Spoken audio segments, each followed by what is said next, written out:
بسم اللہ الرحمن الرحیم۔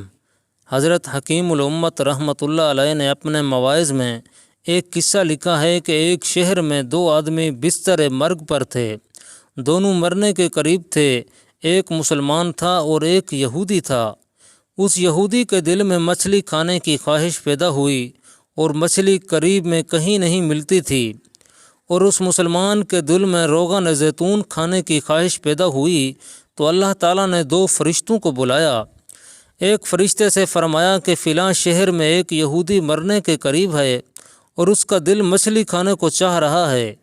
تم ایسا کرو کہ ایک مچھلی لے کر اس کے گھر کے تالاب میں ڈال دو تاکہ وہ مچھلی کھا کر اپنی خواہش پوری کر لے۔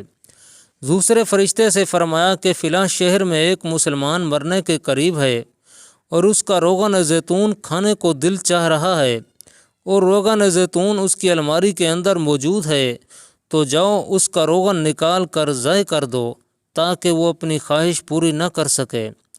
چنانچہ دونوں فرشتے اپنے اپنے مشن پر چلے۔ راستے میں ان دونوں کی ملاقات ہو گئی۔ دونوں نے ایک دوسرے سے پوچھا کہ تم کس کام پر جا رہے ہو؟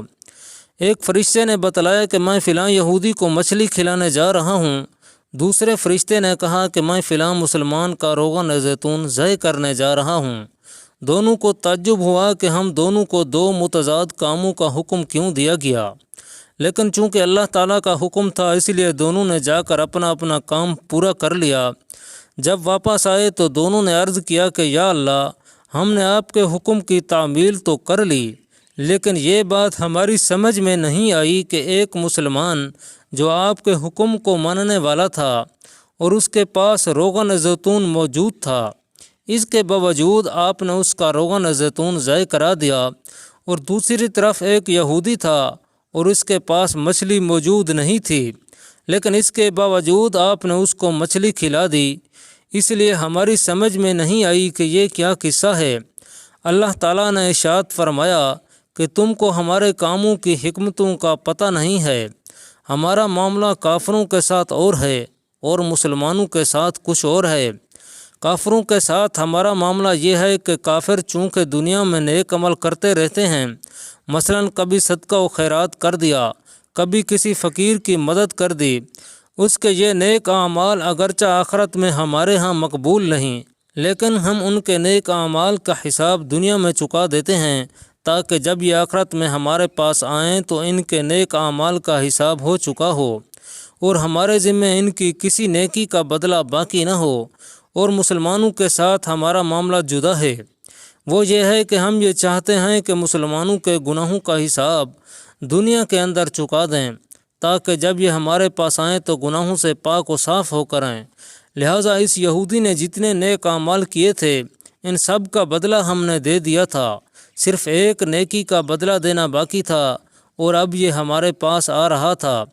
جب اس کے دل میں مچھلی کھانے کی خواہش پیدا ہوئی تو ہم نے اس کی خواہش کو پورا کرتے ہوئے اس کو مچھلی کھلا دی تاکہ جب یہ ہمارے پاس آئے تو اس کی نیکیوں کا حساب ہو چکا ہو، اور اس مسلمان کی بیماری کے دوران باقی سارے گناہ تو معاف ہو چکے تھے، البتہ ایک گناہ اس کے سر پر باقی تھا اور اب یہ ہمارے پاس آنے والا تھا۔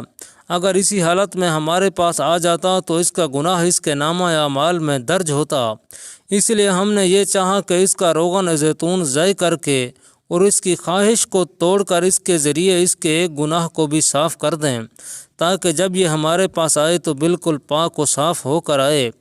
بہرحال اللہ تعالیٰ کی حکمتوں کا کون ادراک کر سکتا ہے؟ اللہ تعالیٰ کی حکمتوں کے تحت کائنات کا یہ نظام چل رہا ہے۔